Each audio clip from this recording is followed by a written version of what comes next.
만물의 마지막이 가까이 왔으니, 이런 제목으로 오늘 말씀을 증거하겠습니다. 창세기 1장 1절에 태초에 하나님이 천지를 창조하시니라 말씀하신 대로 성삼위 하나님께서 창조하심으로 이 세상이 시작이 되었습니다. 그리고 이 세상은 예수님이 재림하심으로 끝이 나게 되는 것입니다. 과거 시한부 종말론자들이 있었는데 예수님이 몇 년, 몇 월, 며칠에 재림하신다. 그 구체적인 날짜를 제시하면서 사람들을 미혹하고 사회적으로 많은 혼란을 일으켰던 일들이 있었습니다. 그러나 마태복음 24장 36절을 보면 여기 말씀하기를 그러나 그날과 그때는 아무도 모르나니 하늘의 천사들도 아들도 모르고 오직 아버지만 아시느니라 그랬습니다. 예수님 재림하시는 그날에 대해서는 정확한 그 날짜를 아무도 모른다는 것입니다. 만약 안다고 하는 사람이 있다면 그 사람은 스스로 착각하고 있든지 아니면 거짓말하고 있는 것입니다. 우리는 그런 사람에게 미혹되지 말아야 합니다. 다만 하나님의 자녀된 우리들은 오늘 말씀의 제목처럼 만물의 마지막이 가까이 왔다는 것을 생각해야 합니다. 만물의 마지막이 다가오고 있다는 것, 이 사실을 잊지 말고 죄악 세상 가운데 취해서 살지 말고 예수 그리스도의 재림을 고대하며 바른 믿음의 삶을 살아가야 되는 것입니다. 그런데 이 말씀이 기록된 이후로 벌써 2000년의 세월이 흘렀습니다. 그렇다면 이 말씀을 직접 받았던 초대교회 성도들에게 만물의 마지막이 가까웠다, 이 말씀은 좀 이치에 맞지 않는 게 아니었는가, 이런 의문이 들 수도 있습니다. 그때 만물의 마지막이 가까웠다 받았는데 2000년 동안 아직 세상이 끝나지 않았기 때문입니다. 그러나 우리가 또한 생각할 것은 하나님의 시간하고 우리가 체감하는 시간은 다르다는 것입니다. 그래서 베드로 사도도 베드로후서 3장 8절에 이렇게 기록한 바 있습니다. 베드로후서 3장 8절을 보면 같이 한번 이게 9절이 나왔는데요. 주보에도 9절이 잘못 올라갔죠. 3장 8절입니다. 제가 읽어드리면 사랑하는 자들아 주께는 하루가 1000년 같고 1000년이 하루 같다는 이 한 가지를 잊지 말라 그랬습니다. 우리 주님께는 하루가 1000년 같다, 1000년이 하루 같다. 시편 90편 4절에는 주의 목전에는 1000년이 지나간 어제 같다, 밤의 한순간 같다, 이렇게도 말씀했습니다.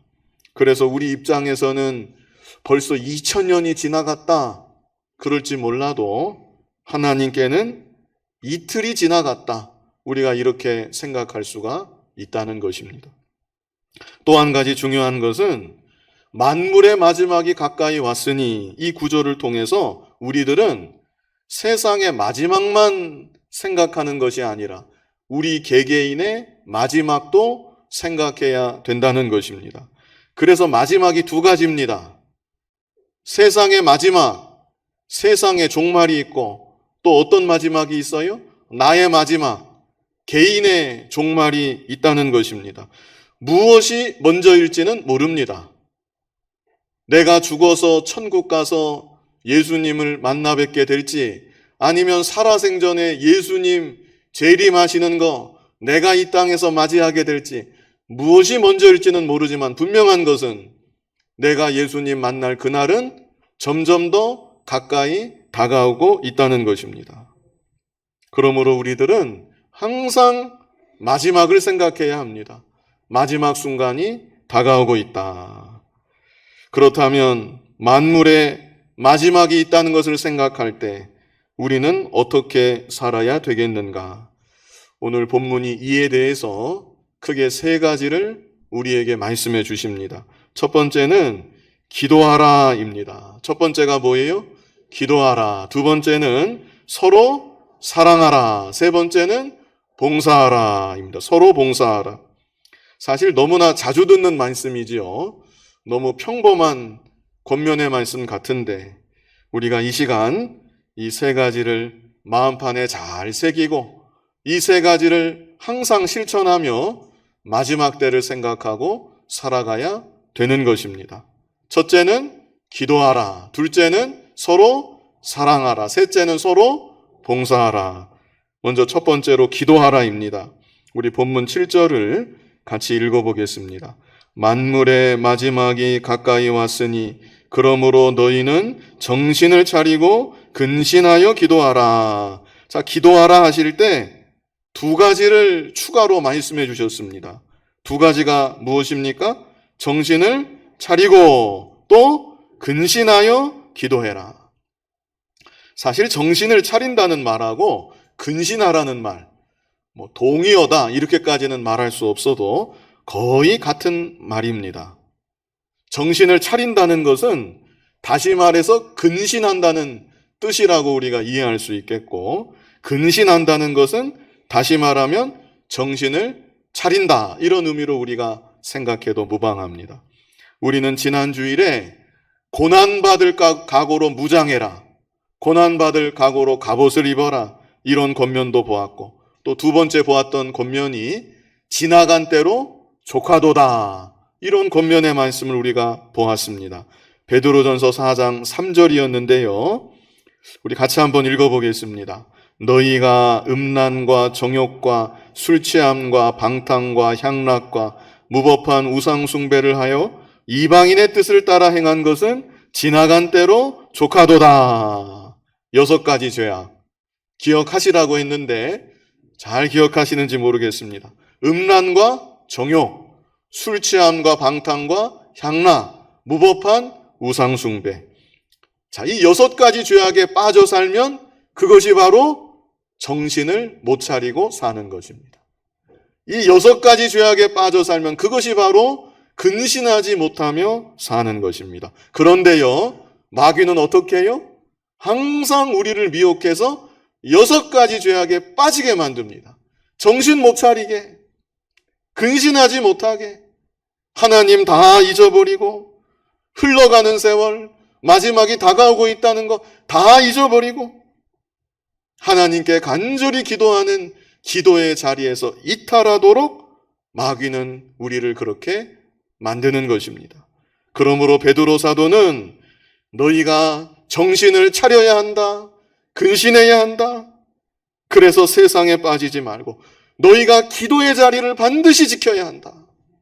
기도의 자리에서 이탈해서는 안 된다. 권면하고 있는 것입니다. 특별히 베드로 사도는요, 기도하지 않음으로 크게 실패했던 뼈아픈 과거의 경험이 있었습니다. 예수님은 베드로에게 기도하라고 거듭거듭 말씀하셨습니다. 그런데 베드로는 그만 잠이 들고 말았습니다. 예수님은 떨어지는 땀이 핏방울같이 되도록 간절히 기도하고 계셨는데 그때에도 베드로는 잠을 자고 있었습니다. 그러다가 베드로가 잠에서 깨어나니까 군병들이 벌써 왔습니다. 군병들이 와서 예수님을 붙들어서 가는 것입니다. 그리고 베드로는 바로 그날 밤 예수님을 모른다고, 나는 저 사람이 누구인지 도무지 모르겠다고 예수님 보이는 그 앞에서 예수님을 3번씩이나 부인했던 것입니다. 다 주님을 버릴지라도 나는 주님을 결코 버리지 않겠습니다. 내가 주님과 함께 죽을지언정 주님을 부인하지는 않을 것입니다. 이렇게 고백했던 베드로였지만 기도하지 않았기 때문에 시험을 이길 수가 없었습니다. 베드로는 바로 그때의 일을 일생토록 잊을래야 잊을 수가 없었을 것입니다. 그래서 오늘 말씀도 마치 자신의 과거를 회고하는 것처럼 들립니다. 그러므로 너희는 정신을 차리고 근신하여 기도하라. 간곡하게 권면하고 있는 것입니다. 오늘날 우리들도 기도하지 않으면 실수할 수밖에 없습니다. 별 도리가 없습니다. 기도하지 않으면 실수하는 거고, 기도하지 않으면 실패하고 마는 것입니다. 아무리 마음으로 소원한다고 해도, 결심까지 한다고 해도 기도하지 않으면 아무것도 할 힘이 없습니다. 능력이 없는 것입니다. 그래서 마귀는 성도가 기도하지 못하도록 방해합니다. 앞에서 보았던 6가지 죄악에 빠지도록 미혹하기도 하지만 꼭 죄 짓는 일이 아니라도 세상 일에 바쁘게 만듭니다. 세상 일에 몸만 바쁘면 좋겠는데 마음까지 분주하게 만들어서 간절히 기도하는 기도의 자리에서 이탈하도록 만드는 것입니다. 일단 기도의 자리를 떠나게 되면 마귀의 미혹을 더 쉽게 받게 됩니다. 마귀의 미혹에 더 쉽게 넘어지게 됩니다. 그러므로 우리는 정신을 차려야 합니다. 근신해야 합니다. 기도의 자리를 결단코 떠나서는 안 되는 것입니다. 항상 하나님을 바라보고 의지하고 하나님께 간절히 기도하는 기도의 자리를 지키며 살아갈 때 우리가 마귀의 미혹에 빠지지 않고 내 인생에 남겨진 짧은 여정을 가장 지혜롭게, 가장 복되게 살아갈 수가 있는 것입니다. 이제 두 번째는 서로 사랑하라. 서로 사랑하라. 마지막이 다가오고 있다는 것을 안다면 서로 사랑하라. 이런 말씀을 주십니다. 본문 8절 같이 읽어보겠습니다. 무엇보다도 뜨겁게 서로 사랑할지니 사랑은 허다한 죄를 덮느니라. 자, 사랑하라는 말씀에도 붙어있는 말들이 여러 말이 있습니다. 앞뒤로 다 붙어 있는데 먼저는 무엇보다도, 이 구절이 있죠? 무엇보다도. 무엇보다도 하는 것은 이것이 가장 중요하다, 이런 뜻입니다. 이것이 가장 중요하다. 뭐가 가장 중요합니까? 사랑하는 것이 가장 중요하다, 이런 말입니다. 하나님을 향해서는 하나님께 기도해야 되겠는데 사람을 대할 때는 무엇이 가장 중요합니까?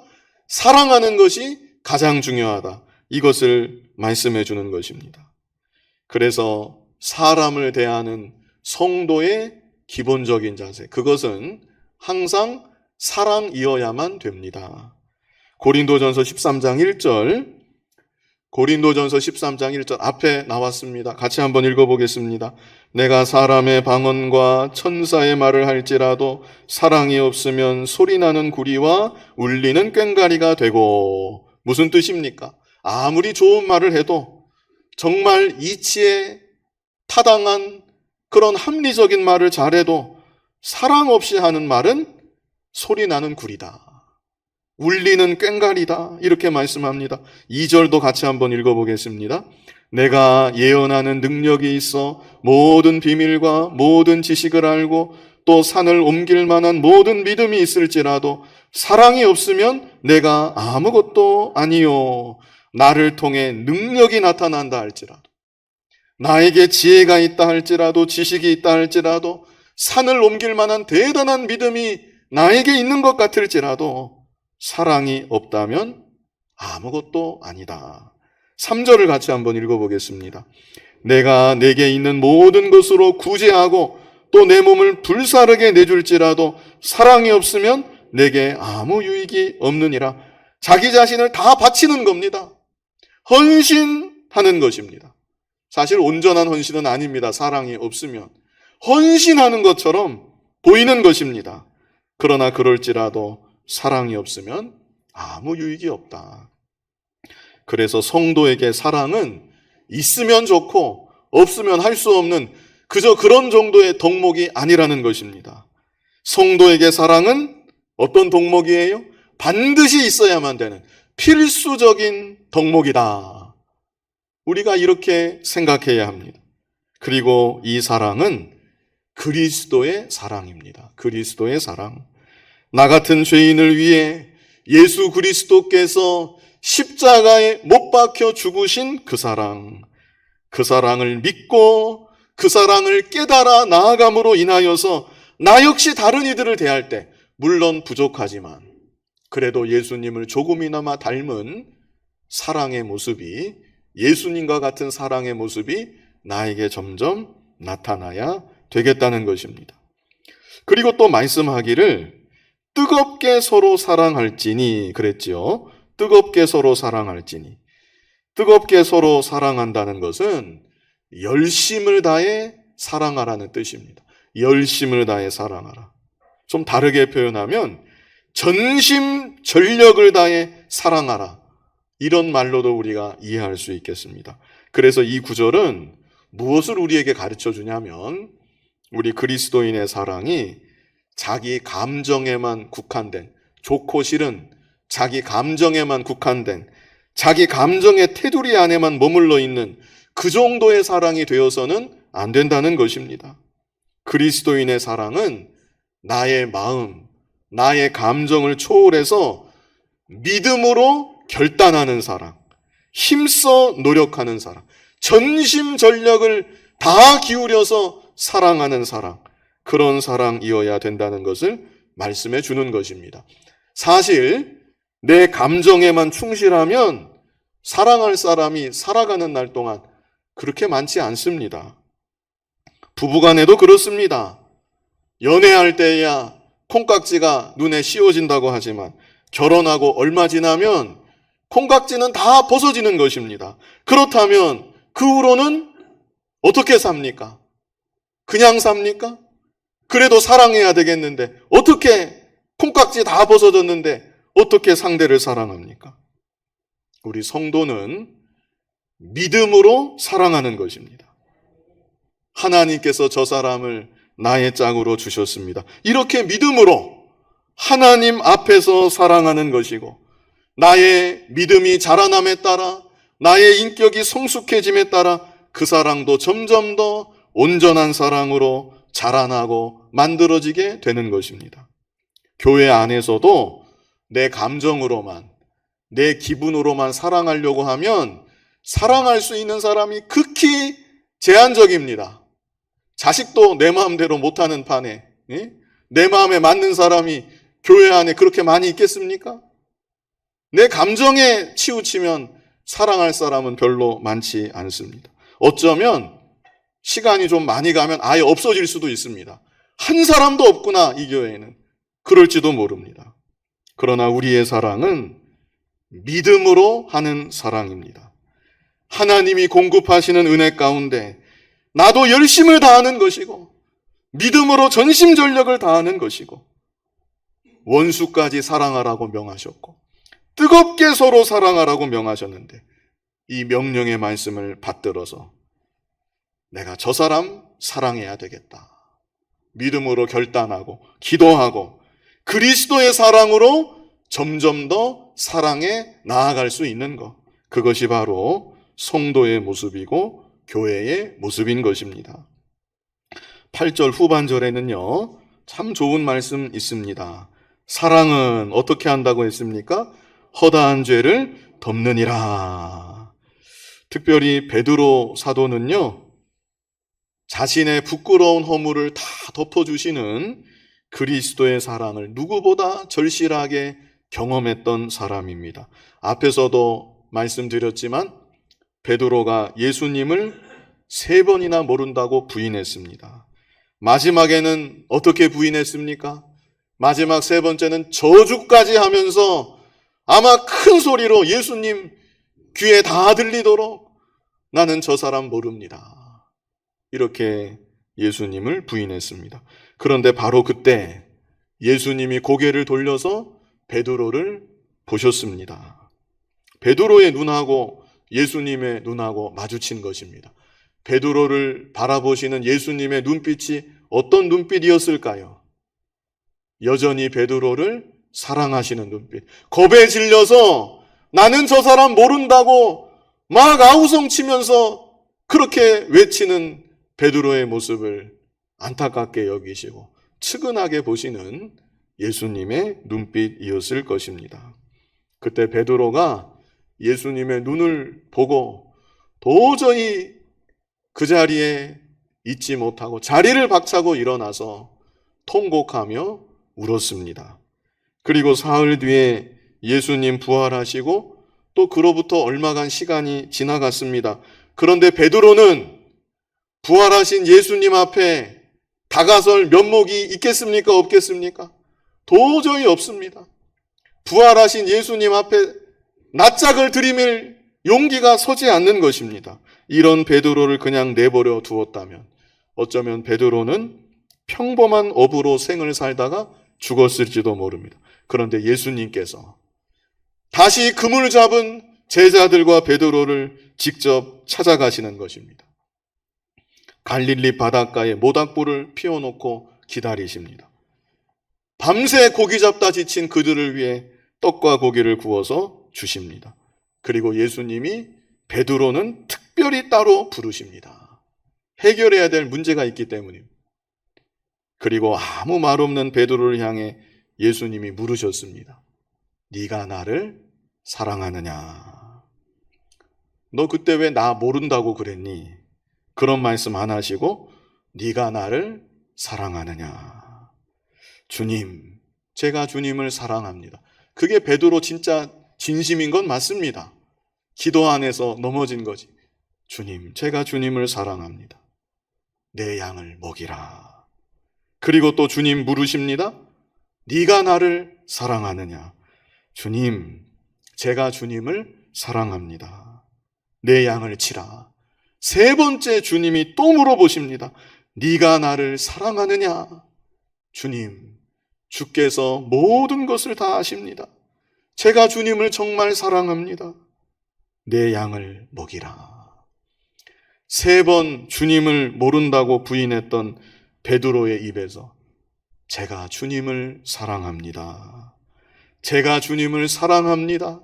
제가 주님을 사랑합니다. 세 번 고백하도록 예수님께서 이끌어 주시고, 그래서 베드로의 상처를 치료해 주신 것이고, 베드로의 지나간 부끄러운 허물을 예수님의 사랑으로 다 덮어 주시는 것입니다.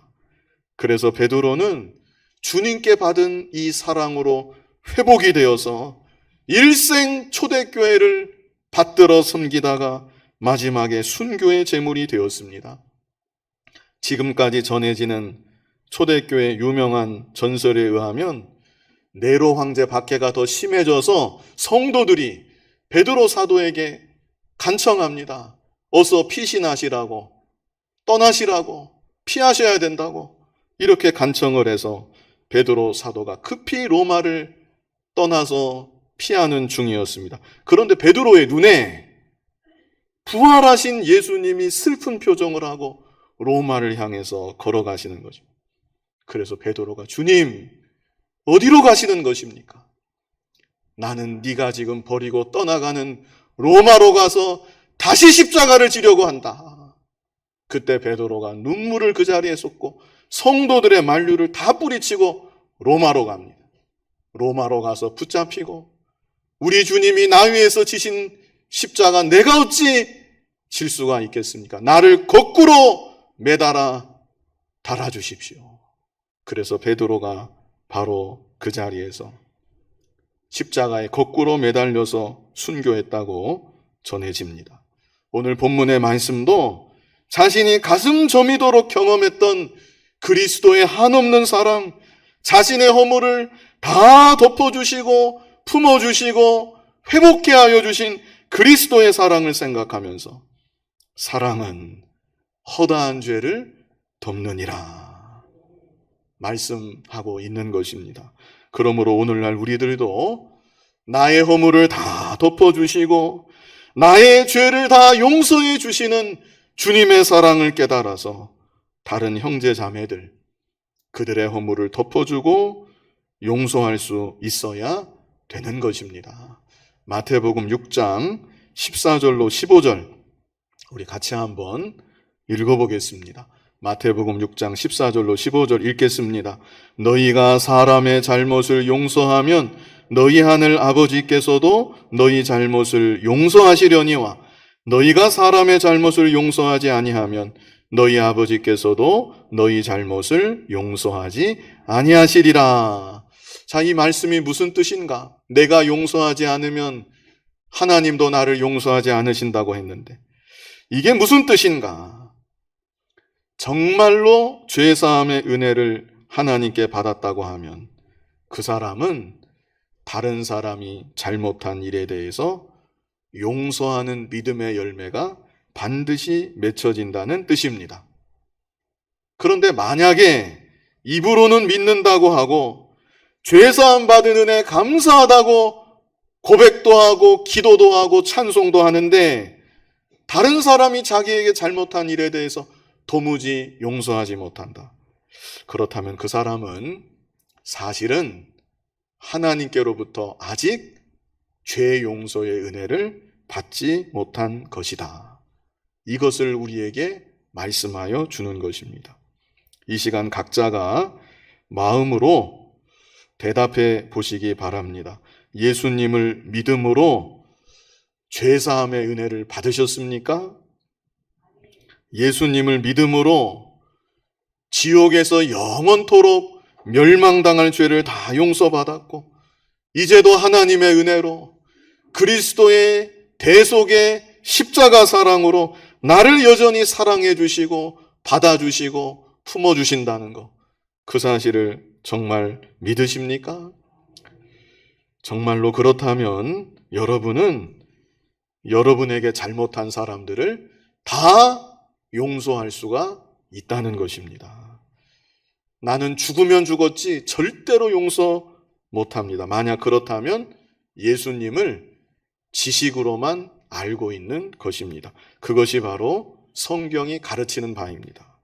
간절히 바라옵기는 나의 허물과 죄를 다 덮어주시는 그리스도의 십자가 사랑, 대속의 은혜 참으로 깨달아서 다른 이들의 허물을 다 덮어주고 그리고 나에게 잘못한 사람들을 다 용서할 수 있는 사랑의 사람들이 다 되시기를 바랍니다. 마지막 세 번째로 서로 봉사하라입니다. 서로 봉사하라. 본문 9절로 10절을 우리 같이 한번 읽어보겠습니다. 서로 대접하기를 원망 없이 하고 각각 은사를 받은 대로 하나님의 여러 가지 은혜를 맡은 선한 청지기 같이 서로 봉사하라. 특별히 초대교회 때는 주로 가정에서 모였습니다. 가정에서 교회가 모였고 또 환난 중에 직업과 재산을 다 잃어버린 성도들이 상당히 많이 있었습니다. 그리고 각 지역을 순회하며 전도하는 하나님의 일꾼들도 많이 있었습니다. 그래서 초대교회 때는 그런 자들을 위해서 숙식을 제공해주고 그런 그들을 잘 대접하는 것, 그것이 아주 중요한 교회의 사역 중 하나였습니다. 이런 배경에서 로마서 12장 13절을 보면 성도들의 쓸 것을 공급하며 손 대접하기를 힘쓰라, 이런 권면이 있었던 것이고요. 또 히브리서 13장 2절 우리 같이 한번 읽어보겠습니다. 손님 대접하기를 잊지 말라. 이로써 부지 중에 천사들을 대접한 이들이 있었느니라. 손님을 잘 대접하면 하나님 주시는 은혜와 복이 반드시 있다라는 것을 말씀해 주는 것입니다.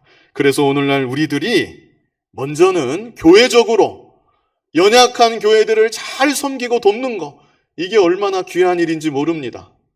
우리가 형편이 다 안 돼서 그렇지 할 수만 있다면 좀 더 많은 교회들을 섬기고 돕는 것, 이거 참으로 귀한 일이고 하나님께서 기뻐하시는 일입니다. 교회들뿐만 아니라 사역자들, 연약한 가운데 있는 사역자들, 힘든 사역자들 잘 대접하고 섬기는 것, 너무나도 귀한 일이라고 하겠습니다. 하나님께서 우리 교회에 맡기신 사명인 것입니다. 개인적으로도 서로가 서로를 잘 대접하는 것, 섬기는 것, 이것이 너무나 귀한 일입니다. 마태복음 25장 끝부분에 보면 예수님께서 직접 하셨던 말씀, 우리가 잘 아는 구절들이 나오는데, 내가 줄일 때 너희가 먹을 것을 주었고, 내가 목마를 때 너희가 마실 것을 주었고, 내가 나그네 되었을 때 너희가 나를 영접해 주었고, 헐벗었을 때 너희가 나에게 옷을 입혀 주었다. 그 말을 들은 사람들이, 주님, 언제 우리가 주님에게 그렇게 했습니까? 그랬더니 주님이 뭐라고 하셨습니까? 여기 형제들 중에 지극히 작은 자 한 사람에게 한 것이 그것이 곧 나에게 한 것이다. 예수님 그렇게 답변을 하셨습니다. 반대로 너희가 나에게 하지 않았다. 주님, 언제 우리가 주님 보고 안 했습니까? 여기 내 형제 중 지극히 작은 자 한 사람에게 안 한 것이 곧 나에게 안 한 것이다. 그래서 우리들이 믿음의 형제 한 사람 한 사람을 귀하게 여기고 장차 마지막에 예수님이 나를 보시고 뭐라고 말씀하실까? 예수님이 나에게 뭐라고 말씀하실지 생각하고 기회가 있는 대로 잘 대접하고 잘 섬길 수 있는 우리들이 다 되어야 하는 것입니다. 특별히 9절 말씀 다시 보면 9절 말씀에요. 대접을 하는데 원망 없이 하라 이렇게 말씀하죠. 이렇게 말씀하는 것은 대접할 때, 봉사할 때 원망할 만한 일들이 생긴다는 것, 이것을 우리에게 알게 하여 주는 것입니다. 여러분들은 어떠셨나요? 대접할 때, 봉사할 때 원망하거나 불평한 일이 한 번도 없으셨습니까? 만약 아니라면 대접하고 봉사하다가 왜 원망하게 되고 왜 불평하게 되는 걸까요? 이런저런 이유들 많이 있겠지만 오늘 본문은 간단하게 우리에게 권면합니다. 뭐라고 권면하는가? 청지기 정신을 가지라. 청지기 정신을 가지면 다 된다는 겁니다. 이것을 우리에게 교훈합니다. 본문 10절 같이 한번 읽어보겠습니다. 각각 은사를 받은 대로 하나님의 여러 가지 은혜를 맡은 선한 청지기 같이 서로 봉사하라. 선한 청지기 같이 서로 봉사하라 그랬죠. 청지기가 어떤 사람입니까? 주인의 것을 맡아서 관리하는 사람. 청지기에게 자기 것이 있습니까? 없습니까? 청지기에는 자기 것이 아무것도 없습니다. 다 주인의 거고 주인이 자기에게 잠시 맡겨준 겁니다. 그게 바로 청지기입니다. 우리가 다 청지기인 줄 알아야 합니다. 내 생명도 하나님이 내게 맡겨주신 것이고 시간도 맡겨주신 것이고 건강도 맡겨주신 것이고 물질도 맡겨주신 것이고 재능과 은사 모든 것을 하나님이 다 나에게 맡겨주신 것입니다. 그러므로 우리는 내가 내 힘으로 내 지혜로 봉사한다. 혹이라도 이런 생각을 조금이라도 해서는 안 되는 것입니다. 하나님이 나에게 믿음을 주셨고 시간을 주셨고 기회를 주셨고 은사를 주셨고 재능을 주셨고 그러므로 무슨 일을 하든지 하나님께서 나로 하여금 이 일을 하게 하십니다. 이런 중심으로 일해야 합니다. 그럴 때 그 일이 진정 하나님의 일이 되는 것이고 하나님께서 영광 받으시는 일이 되는 것입니다.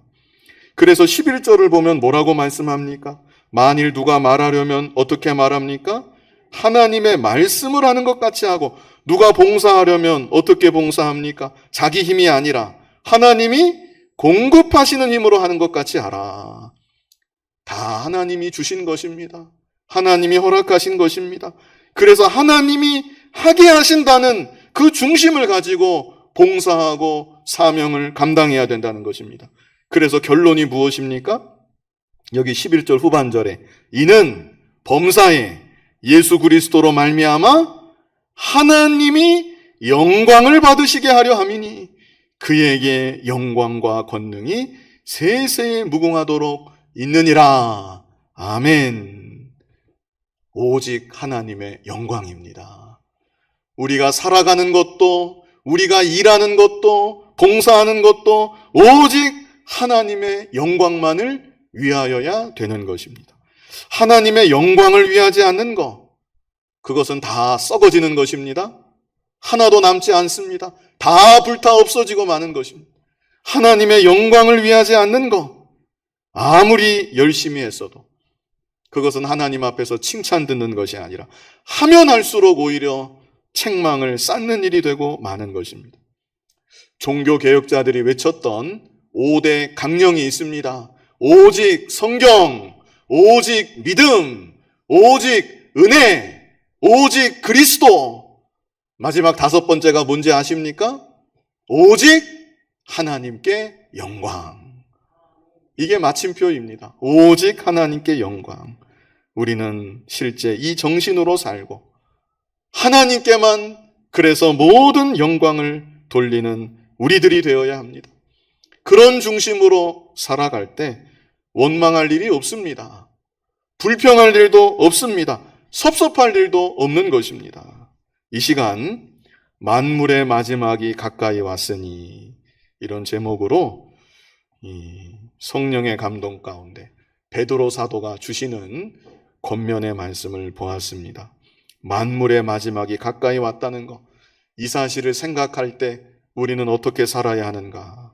세 가지였죠. 첫 번째는 어떻게 살아야 합니까? 기도하라 그랬습니다. 정신을 차려야 합니다. 근신해야 합니다. 기도의 자리에서 이탈해서는 안 되는 것입니다. 기도하지 않으면 마귀의 미혹에 빠지고 실수할 수밖에 없고 실패할 수밖에 없고 짧은 인생을 다 낭비하고 마는 것입니다. 기도의 자리를 잘 지키는, 그리고 하나님께 더욱 간절히 기도하는 우리들이 되어야 합니다. 두 번째는 무엇입니까? 서로 사랑하라. 자기 감정, 자기 수준에만 머물러 있지 말고 열심을 다해서 사랑해라. 믿음으로 결단하고 사랑하기 위해서 전심전력을 기울여라. 그리스도의 사랑, 이 십자가의 사랑을 깨달아서 다른 이들의 허물을 덮어주고 용서하는 참된 사랑을 해야 된다. 마지막 세 번째는 무엇입니까? 서로 봉사하라. 중요한 것은 청지기 정신으로 봉사해라. 내가 하는 것처럼 하지 말고 하나님께서 나를 사용해 주신다는 중심으로 모든 일들을 감당해야 되는 것입니다. 오직 하나님께 영광입니다. 모든 영광을 하나님께만 돌려야 되는 것입니다. 이렇게 세 가지 간단히 두 글자씩 하면 기도, 사랑, 봉사 기억하실 수 있겠죠? 하나님을 향해서는 간절히 기도하며 살아야 되고 다른 이들을 대하여서는 사랑하면서 살아야 되고 이렇게 한마음 한뜻이 되어서 다 같이 봉사하며 오직 하나님께 영광 돌리며 살아가는 저와 여러분 될 수 있기를 간절히 바랍니다. 거룩하신 아버지 하나님, 마지막이 가까이 오고 있다는 것을 늘 생각하게 하시어 정신을 차리게 하시고 근신하게 하시고 깨어서 기도하는 우리들 되게 하여 주시며 그리스도의 사랑으로 사랑하게 하여 주시고 봉사하되 청지기 정신으로 봉사하며 오직 하나님께만 영광 돌리는 우리들이 되게 하여 주시옵소서. 예수님 이름으로 기도하옵나이다. 아멘.